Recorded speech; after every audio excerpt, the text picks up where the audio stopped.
We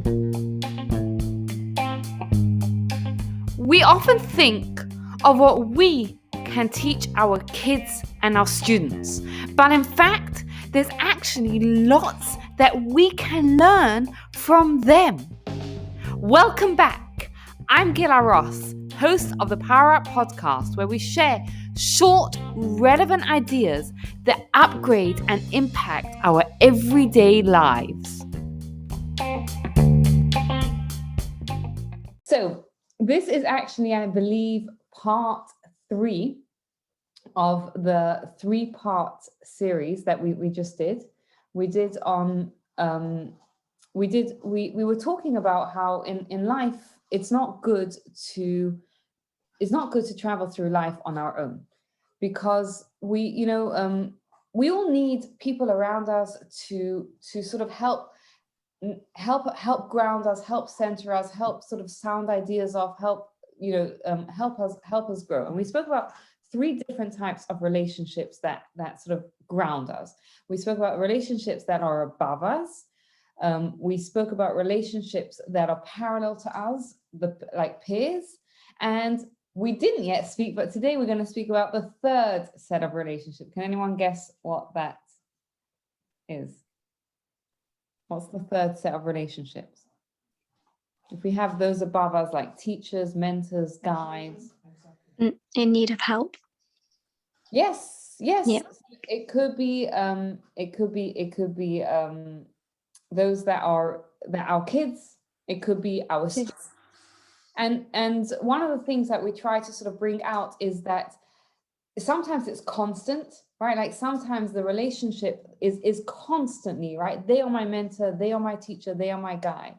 And sometimes it's situational, right? Sometimes, like, you can have a situation where there's a person that you're friends with, right? But then in a certain area of life, you may have more experience than them, and you can then teach them in that particular area in life. And likewise, there might be a different area in life where they could be your mentor, even though you're peers. So there's constant, and then there are situational, right, where it changes the whole time. So what we wanted to look at tonight, over the next few minutes that we have together, is those relationships that are below us, whether they are our kids or our students. So what comes to mind when you think of learning from our kids or our students? Seeing them as below them is the wrong word, right? It's not. Yeah. It's I'm trying to think of different words, because it's not like I'm above and you're below. And as we go through this, you'll see that it's really transactional, which is a fancy word. I have a degree in psychology, and I finally get to use something from it. It's transactional. But what I mean by that is that, okay, let me throw this question open to you. What is the point? What is the job of a parent? To guide in Judaism children in the right direction and to teach them Judaism. Right, to guide them in the right direction, to teach them Judaism. Anyone else? Any other thoughts? Nurturing them, for sure. To keep them safe. Yep. And I would say that what Joe and Beth, you're saying, nurturing them and keeping them safe is the prerequisite to teaching them. Because if you're not nurturing them and you're not keeping them safe, then you're not able to teach them anything. Like if, God forbid, a child goes through a traumatic experience, the first step that you have to do is get them to a place of wholesomeness before you can worry about teaching them about our values, right? So definitely, I would say that. And anyone else? To be a role model, definitely. Debbie, thank you. So that's what I think what we're trying to talk about is that in Judaism, there's a mitzvah to have kids, right? And the mitzvah of having kids is not just physically to bring a human being into the world, but it's to raise them to adulthood, to raise them to become an independent adult, and to teach them our values, right? Which incorporates all the other things that we think of as parents, right? Which is looking after them physically, emotionally, spiritually is also part of that package. So that's kind of what I mean, is that when I'm talking about they are below us, I mean it's our job generally to take care of them, to teach them, right? As opposed to, if you think about, let's say if you have a role model or you have a mentor in your life, right? We don't take care of them in the same way. Like, we look up to them. So that's what I meant. But I appreciate that you asked that question, because I appreciate it clarified that. And I wanted to also say that we're going to talk about what Beth said, which is how we can learn and grow from them. But what Beth said is and that's going to sort of help us sort of see how it's really a give and take relationship, right? Like, obviously our job is to teach them, and our job is to teach our values to them, because we want our kids, if you think about it, to grow up to be decent human beings, right? But meanwhile, that can help us grow as individuals. Any thoughts on how that could help us grow? And we've spoken a lot about kids here, but the same also applies to our students, right? If it's someone that we are helping, whether it's a peer that we are helping, or whether it's someone that is a student, right? If you are in a teaching or a role model or a mentoring role. My kids taught me how little patience I have. How little patience I have, right? So I want to share with you a couple of ideas that sort of help frame it, and then we're going to go into a little bit more of the nitty-gritty sort of it. So we're told that the Pirkei Avot, which is Ethics of the Fathers, tells us, we're told that someone who studies for the sake of teaching, right? Like, if you think about it, when we study something, when we learn, right? You're here, you're in person, you're on Zoom, you're on Instagram, wherever you are, you're learning, right? There's different motivations for learning. Sometimes we learn because we want to put it in practice. Sometimes we learn because we want to pass it forward, whether it's to our children or whether it's to other people that we know. So we're given an assurance that if we learn for the sake of teaching, then God is going to give us success in not only learning and understanding it for ourselves, but also to pass it forward. So the question is sort of asked is why? Why are we giving this assurance that if my motive to learn is to teach it forward in spiritual things we're talking about, then I'm going to have success in my learning and in my teaching. So there's a beautiful idea that we have, and that is that if you think about it, as human beings, there's two parts of us, right? There's the physical, our physical bodies, and then there is also our souls and our spirituality. And the world is the same. We have the physical world, and the physical world is crying out for spirituality, right? If you think about, like, the world, that it's crying out for kindness, for good deeds, for that spirituality that we all know of. So someone who wants to bring it, it's kind of like God says, I'm going to give you that success. I'm going to help you bring that energy to the world. It's kind of like, if you think about it, like a fire and someone lights a match, right? And all you need is one little spark to light a fire. So all we need is our motivation to want to do it, and then God will give us success. And there's also another point about why we also get success, and this is fascinating, because when the first time I read it, I was shocked. Also in Pirkei Avot and Ethics of the Fathers, and I read it when I was doing the podcast, going through it, and it shocked me. It says that whoever influences others to do good deeds, to do a mitzvah, won't come to sin, won't come to be the cause of sin. And it's like, seriously, like, that's like a huge assumption. You're saying that, like, if a person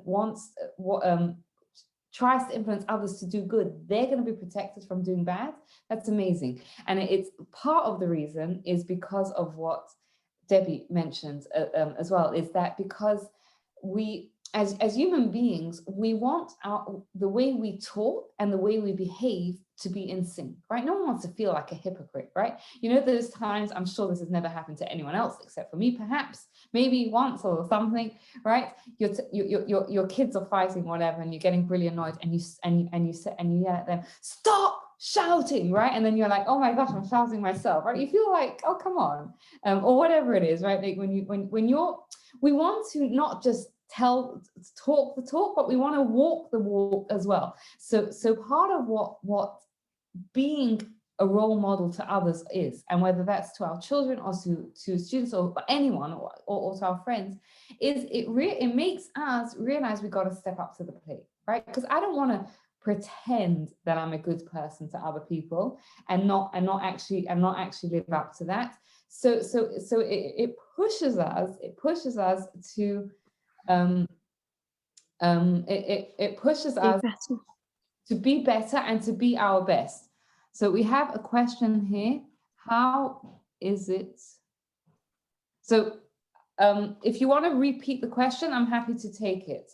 But meanwhile, I'm gonna keep going. So we have so far two ideas of why it's so important for us to be role models, right? We know it in our heads that we've got to be good role models, especially if we have kids or if we're with other people. But here there's also two ideas of how it influences us. Number one, we're given success from God when we want to transmit that, because God helps us bring spirituality to the world. And the second thing is that we ourselves, human nature is that we want to live up to the values that we want to pass on to our kids.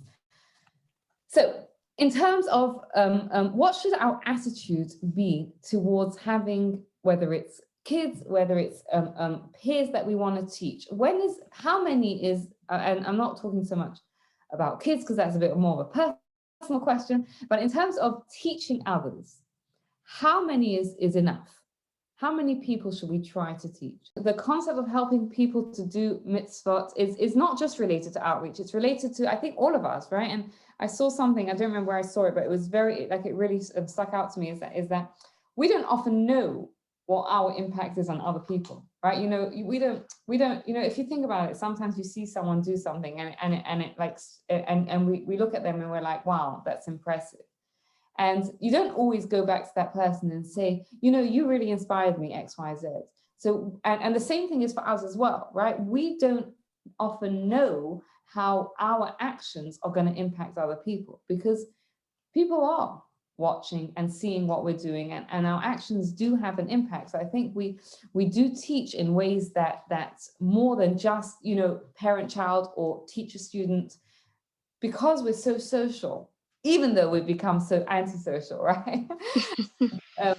Because we interact so much with other people and we go places and we see people, and, you know, it makes an impact, and that is something that is worth bearing in mind. But anyway, so we're told, similarly to what Debbie told us earlier, is that you should develop as many students as you can.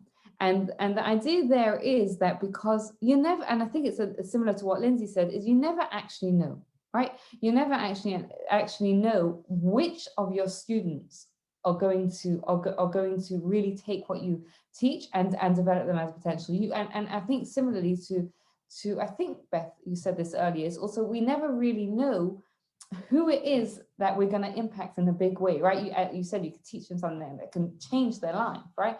So we have to always have the mindset of, I can keep on. I've got what to give, and I can keep on giving it to other people and teaching other people.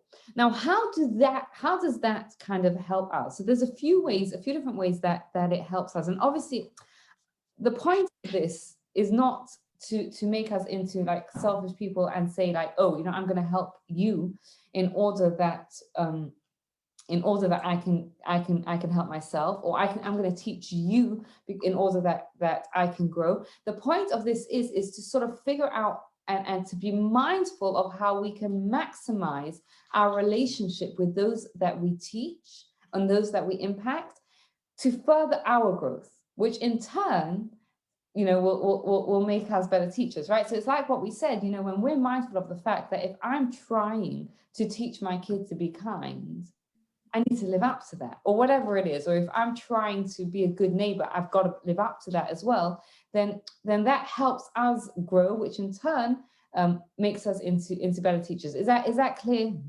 Is that clear so far? All right. Okay. So there's a few ways. The first way is that anyone here has hung out with kids? Anyone? Ever? Have you ever heard the words why? Yes. All the time. All the time, right? And you know what? It can drive us up the wall sometimes, especially when you're trying to do something and they're like, but why? And it's like, but you know what? It's a great thing because it makes us stop and think. Who here has ever had the experience where your kid or someone or anyone has asked you something and you're like, that's a great question. Why did I never think of that myself? Like I have it all the time, like people will ask me, okay, maybe that's because also of the role that I'm in. Yes, yes, Avital, that people ask me questions and I'll stop and I'll think, that's a great question. Like, why didn't I think of that? And they'll ask me like, why do you do this? And why do you do that? And in Judaism, why do you do this? But our kids ask us a million, like, why? It's like, why are you doing that? And our initial reaction sometimes is like, oh, Zed, just because. But actually, it can be a catalyst for us to sort of dig deeper and find find answers, and also get more in touch with our why, right? Like, why am I doing X, Y, Z, right? I do want to learn and grow and whatever it is, and it can push us to learn. The second way, so that's the first way, is that their questions can sort of push us as to learn more. And this a second way is because when we discuss things with our there's a Meiri, who is a commentator, who says that a judge should involve his students in a case. He should involve them in discussing it. Why? Because when you discuss it with others and with your students, right, even with those that are below you, and when I say below you, I don't mean or inferior to me, I mean below you in experience, right? That brings greater clarity. And it's the same thing when we discuss things with our students, with our kids, it brings greater clarity, sometimes just by verbalizing it out loud, and sometimes by the questions that they ask. I can think of times, where, for example, we'll do something as a family. We have someone that lives close by to us who lives on her own, and she's got various health issues. And one of the things that we like to do is we like to send her a chicken soup on Friday. I anyway make chicken soup every Friday, so it's not a big deal to put some in a little jar and one of the kids walk it over. But it's amazing, like when I discuss it with the kids, and it's not like a big deal, it's not like a whole family meal, but it's just like informal discussions, like, why are you sending it to her? Especially when this was in the beginning, and I was saying, she's on her own, she doesn't really have so much, she lives in pain, etc., etc. And then it's like, oh, but maybe we should write her a card as well, right? So we get clarity on what we're doing, and secondly, it can sort of help grow that as well. So we've sort of discussed so far, to sort of wrap things up where we are, we've sort of discussed that when we influence others, we get help to be successful. And number two, we're driven to make sure our actions match our talk. And we also saw that when we listen to their questions and we take them seriously, that gives us greater clarity and greater depth. And when we discuss it with them, then it also brings greater clarity, and it can push us to grow and do better, especially if you have a situation where your kid will call you out on something, right? And obviously, as a parent, we have to make sure our children are respectful, but there's something to learn from, right? Like if I remember, like, when we were talking about this when we were doing the chicken soup, and my kids reminded me that we have a relative that we should also be giving stuff to. And, like, it does feel like, oh, but you're right? And again, like when we're open, when we have that openness to sort of, again, obviously it has to be done in a respectful way, and we should teach our children how to be respectful. But when we're sort of open to the possibility that these are human beings, that yes, our job is to teach, and our job is to bring them to independence and have all those values. But along the way, there is so much that we can learn and grow from it.